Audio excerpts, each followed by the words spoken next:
আসসালামু আলাইকুম। আজকে এক বাজায় কই মাছ ভুনা করব।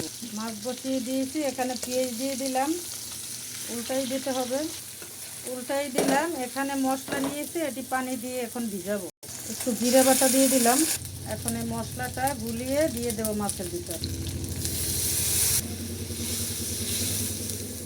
এখানে হইতে থাক।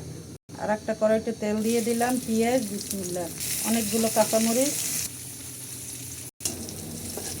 একটু রসুন বাটা দিয়ে দিলাম, আর দিয়ে দেবো 1 পিস লোনা ইলিশ। 1 পিস দিলেই যথেষ্ট, অনেক ছেলে বাড়ায়। এখন দেবো একটু পানি। মরিচের গুঁড়ো দেবো না, শুধু হলুদের গুঁড়ো। অনেকগুলো কাঁচামরিচ দিয়েছি, স্বাদ মতো লবণ। এখানে কই মাছটা একটু উল্টাই দিতে হবে। এইবার দিয়ে দেবো কুটে রেখেছিলাম কাঁকরোল, আলু, সেগুলো একটু কষাই সেদ্ধ হওয়ার জন্য পানি দিয়ে দেবো। কই মাছটাও প্রায় হয়ে গেছে। সবাই ভালো থাকবেন।